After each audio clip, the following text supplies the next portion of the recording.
Ink गिरते तक पूरा तब बनना की है इंक रख दी कुर्सी पर। सभी आदमी ध्यान देंगे। नहीं हम लोग क्लास 9 का मैथ्स देख रहे हैं। नहीं कौन सा चैप्टर? हाँ, ये 15वां चैप्टर है। क्या चैप्टर है? 15वां। लास्ट क्लास हम सूत्र भी समझा दिए थे। रे बातें करेगा। लास्ट क्लास हम क्या किए थे? सूत्र को कभी नहीं यही रट्टा मारिए, हम समझा करके। अब जैसे बेलन का सूत्र अगर याद कर लेते हैं उसी माइंड से समझ करके, तो आप समझिए शंकु, इसके बाद हम चैप्टर स्टार्ट करेंगे तो शंकु का भी सूत्र आपको आसानी से याद हो जाएगा। चलिए, बेलन की दिखता कैसा है देखिए। सभी आदमी देख रहे हो? तुम अभी मान लो तुम सूत्र जो है ना याद कर लिया है रट्टा मार करके, तो इसको आप समझने की कोशिश करो। ये बेलन है। इस आकार की अगर कोई वस्तु दिख रही है तो वो किस क्या है? यहाँ से यहाँ तक त्रिज्या कहलाती है। ये वाला क्या कहलाता है? ऊंचाई। असल इसमें ये चीज है अंदर से आधार में क्या है? वृत्त है। क्या है इसमें? वृत्त है। वृत्त लगा है यहाँ नीचे में भी और ऊपर में भी लगा हुआ है। और ये इसकी वृत्त की त्रिज्या को यहाँ से यहाँ तक त्रिज्या कहते हैं। और इसका क्षेत्रफल होता है पाई आर स्क्वायर। क्या होता है? और परिमिति या परिधि होता है 2 पाई आर। परिधि क्या होता है? 2 पाई। यानी परिधि बोलते हैं यहाँ से लेकर के एक चक्कर कोई घूम लेगा ना, यानी ये पहिया है तो एक बार घूम लेगा तो वही क्या कहलाएगा? कि एक पहिया अगर घूम रहा है, एक चक्कर लगाता है, कितना दूरी तय किया, तो उसका परिधि का फॉर्मूला लगा दीजिए 2 पाई आर। अब ये दोनों सूत्र से हम बेलन का सब चीज निकाल लेंगे। आयतन भी निकाल लेंगे, वक्र पृष्ठीय क्षेत्रफल में निकाल लेंगे और क्लियर है? इस दोनों में कॉमन एक चीज देखते हैं, तो नीचे में भी ये चीज है, ये वाला, और इसकी त्रिज्या भी आर है और आर है। केवल एक नया चीज इसमें क्या आ गया? तो इसकी हाइट आ गया। तो याद रखना सभी आदमी। देखिए, बेलन का आयतन पूछे आपसे, बेलन का तो क्षेत्रफल क्या होता है? ये वृत्त का पाई आर स्क्वायर, और इसके एच से गुना कर देंगे। इस तरह से याद रखे हो, ऐसे याद रखिए तो एकदम बढ़िया रहेगा। तो आयतन बराबर हो जाएगा पाई आर स्क्वायर एच। चलिए, बेलन का वक्र पृष्ठ क्षेत्रफल क्या हो जाएगा? वक्र पृष्ठ क्षेत्रफल क्या हो जाएगा? 2 पाई आर एच। कैसे याद रखना है? यानी 2 पाई आर, इसमें एच से गुना कर देंगे तो 2 पाई आर एच। कितना आसान है, देखिए कितना आसान है कि वक्र पृष्ठीय क्षेत्रफल क्या हो रहा है? 2 पाई आर, और एच से गुना कर दिए तो हो गया 2 पाई आर एच। हम ट्रिक बताए थे कि आयतन का सूत्र तुम्हें याद है, तो ये दो उठा करके क्या रख दो? आगे में रख दो, तो ये हो जाएगा पाई आर एच रख दो तो 2 पाई आर एच। बच्चों, अगर ऐसे ही आप अगर बेलन का याद कर रहे हैं तो शंकु का भी आसानी से याद हो जाएगा। चलिए, इसका कुल पृष्ठीय क्षेत्रफल क्या था? हाँ, संपूर्ण पृष्ठीय क्षेत्रफल ना, संपूर्ण पृष्ठ क्षेत्रफल क्या था? 2 पाई आर। लेकिन कैसे? तो हम वक्र पृष्ठीय क्षेत्रफल 2 पाई आर एच में है ना, पाई आर स्क्वायर नीचे में, 1 पाई आर स्क्वायर ऊपर वाला जोड़ दिए थे, तो हो जाएगा 2 पाई आर एच और plus pi R square 2 pi R square. हो जाएगा कि नहीं रही? तो 2 पाई आर कॉमन ले लो, 2 पाई आर कॉमन ले लोगे तो H plus R. 2 pi R common ले लिए तो यहाँ एच रहा, प्लस 2 पाई आर निकल गया, यहाँ 2 आर है तो 1 आर रहेगा ना। तो इस तरह से बेलन के 3 सूत्र बनते हैं। बेलन का आयतन पाई आर स्क्वायर एच, बेलन का वक्र पृष्ठीय क्षेत्रफल बोलना नहीं 2 पाई आर एच, और बेलन का संपूर्ण पृष्ठीय क्षेत्रफल क्या? घर पे तुम एक बार अपने से जैसे हम सोच रहे हैं ना, ऐसे ही सोच करके अगर याद करोगे तो आसानी से याद हो जाएगा, लंबे दिनों तक याद रहेगा। ठीक है, तो इसको मिटाते हैं हम लोग और आगे लास्ट क्लास कहाँ तक हो गया था, यहाँ से कंटिन्यू करते हैं। बोलिए।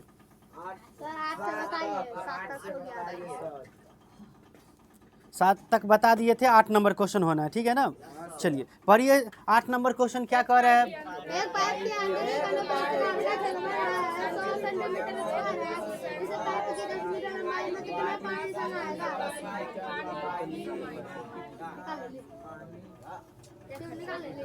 ध्यान देंगे सभी आदमी, ध्यान देंगे। एक पाइप की आंतरिक अनुप्रस्थ काट का क्षेत्रफल, यानी अनुप्रस्थ काट का क्षेत्रफल देखिए। पाइप देखिए, पाइप 8 नंबर क्वेश्चन बता रहे हैं ना, 8 नंबर। ध्यान देना सभी आदमी। पाइप देखो, जब हम पाइप का फिगर बनाते हैं ऐसा होता है पाइप।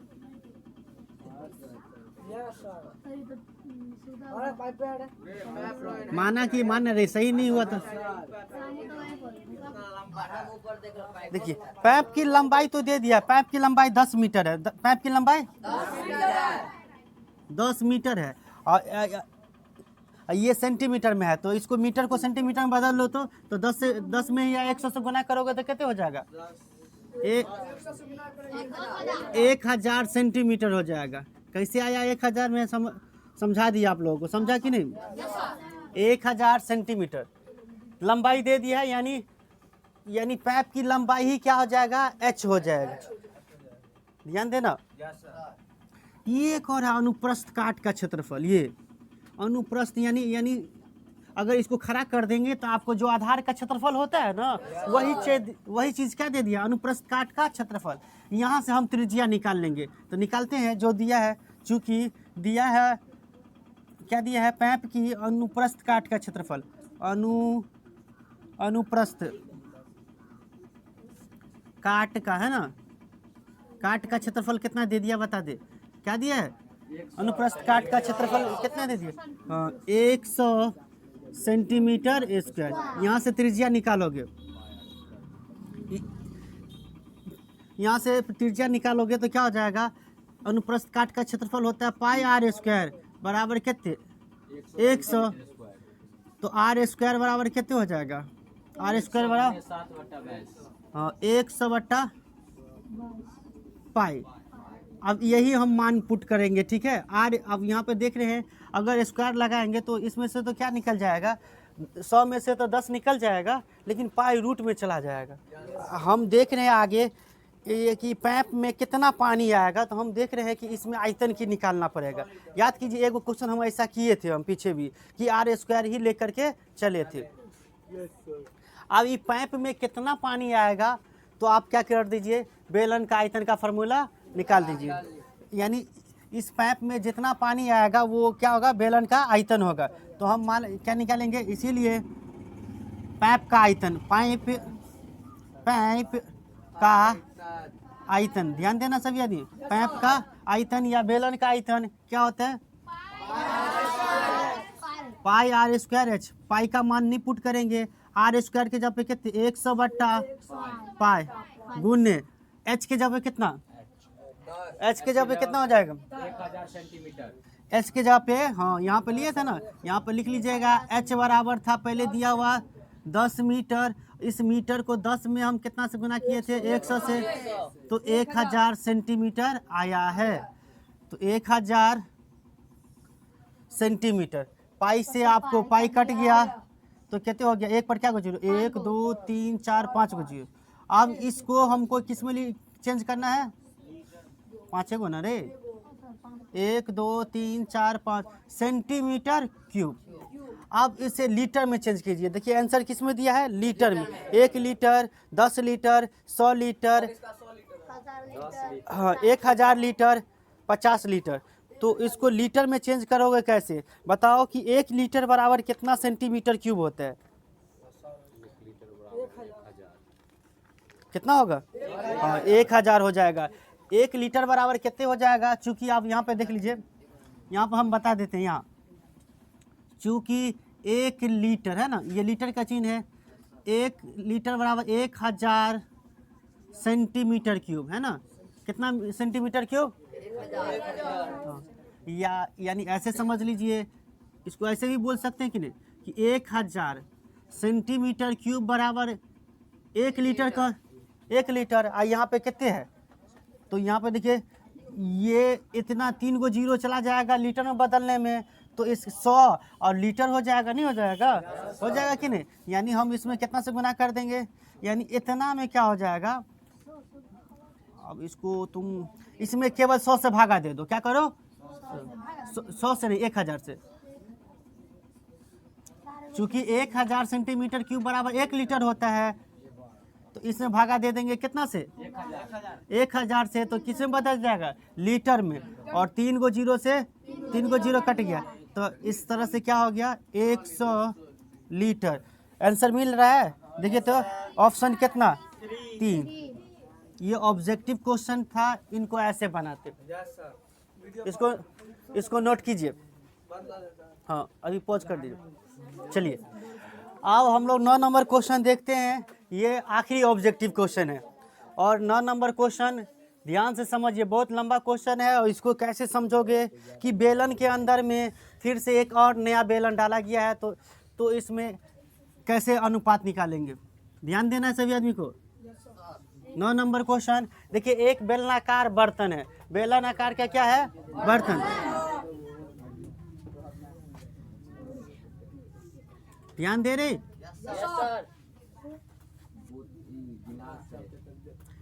ये पानी से भरा हुआ है। किससे भरा हुआ है, पानी से। तो पानी दे दे भाई, इसमें नहीं सर, भीग जाएगा। भीग जाएगा। हाँ? तो भाई खाली है तो पानी नहीं रख सकते हैं, कैसन प्रश्न सब कर रहे हैं। कौन बेलन, अरे बोतल सब तो बेलन है आकार का ना हुआ। हाँ डिब्बा, वेरी गुड। कोई बर्तन माने क्या, डिब्बे ना। बस कैसन आदमी है आप लोग, खुद जानते। चलिए इसकी त्रिज्या क्या होगी बताइए तो, आर।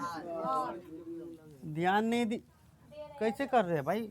इसकी त्रिज्या कितनी, इसकी ऊंचाई को हम बड़ा एच मान लेते, ठीक है। इसकी ऊंचाई को क्या मान लेते, ठीक है। ये पानी से भरा हुआ है। ध्यान दीजिए, एक और बेलन है, अरे बात करेगा रे, एक और बेलन है, ठीक है।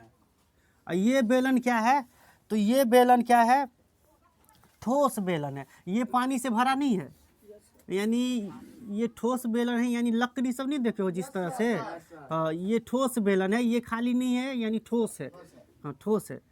तो इसकी ऊंचाई क्या है, इसकी जितनी ऊंचाई है इसकी आधी है, इसकी ऊंचाई की आधी है। तो आधी है, तो भाई इसको h ही लेके चलते हैं। ये h है, तो इसका ऊंचाई क्या हो जाएगा, h/2, यही ना हो जाएगा। आगे त्रिज्या के बारे में कह रहा है कि उसके अंदर उस बर्तन के आंतरिक व्यास के आधे व्यास, यानी उसका जितना व्यास था, तो इसका व्यास था कितने, उसका व्यास यहाँ से यहाँ तक था, इसके आधे। तो भाई इसके आधे यानी त्रिज्या भी क्या हो जाएगा, r/2 हो जाएगा। सभी आदमी समझिए, ये r/2 हो जाएगा। इस बेलन को उठा करके किस में डाल दिया गया, इसमें, हाँ इसमें डाल दिया गया, इस बर्तन में रख दिया गया जो पानी से भरा हुआ है। तो बोलिए अब कोई ठोस जो पानी से भरा हुआ है उसमें डालेंगे तो पानी इसमें से बहेगा कि नहीं, पानी निकलेगा कि नहीं, पूरा नहीं आ जाएगा, आधा आ जाएगा। यानी उस बेलन का जितना आयतन होगा ना उतना पानी आ जाएगा। तो क्या करेंगे, ध्यान दीजिए, यानी जो पानी से भरा हुआ बेलन है उसको बोलते हैं प्रारंभिक बेलन, ठीक है। उसको क्या मान लेते हैं, प्रारंभिक बेलन है ना। प्रारंभिक का आयतन को हम लोग क्या मान लेते हैं, πr²h।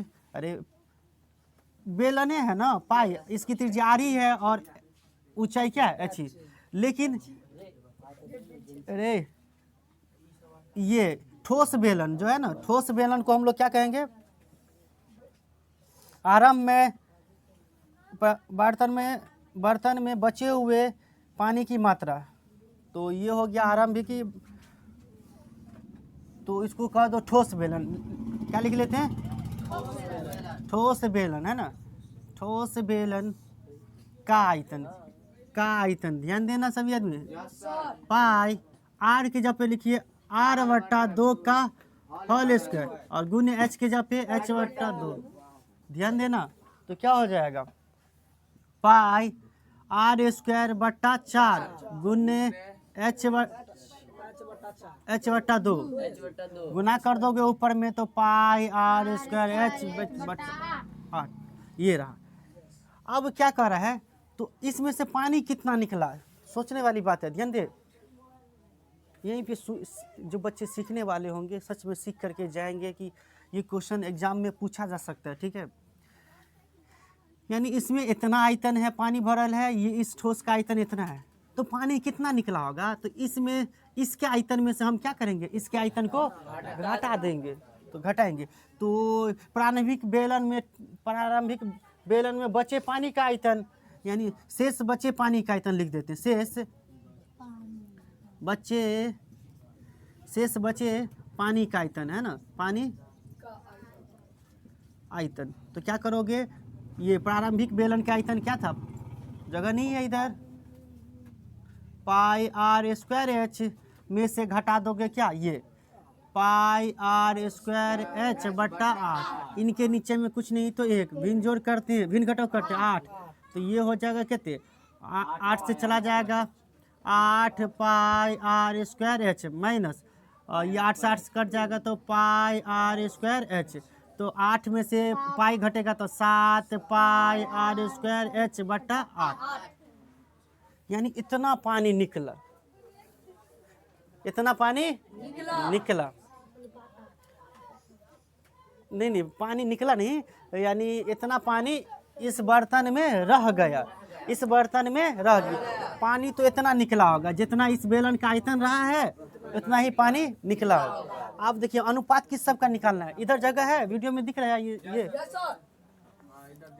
चलिए अनुपात निकालना है किसका, ध्यान देना, अनुपात निकालना है, इसीलिए अनुपात बराबर कह रहा है बर्तन में बचे हुए पानी की मात्रा। तो बर्तन में कितना पानी बचा हुआ है, देखिए कितना बचा, 7 पाई r² h/8, फिर अनुपात का चिन्ह यानी भाग का चिन्ह, आरंभ में पानी की मात्रा का अनुपात। तो आरंभ में कितना था पानी की मात्रा, पाई r² h, पाई r² h, ध्यान देना सभी आदमी। तो इनके नीचे में भी कुछ नहीं तो एक, तो 7 पाई r² h/8, और इसको भी उल्टा दोगे तो 1 पाई r² h, देखो पाई r² h पाई r² h पूरा कट गया, 7 × 7/8, अनुपात लिख दोगे तो 7 अनुपात है ऑप्शन में, कितना ऑप्शन, ऑप्शन ए।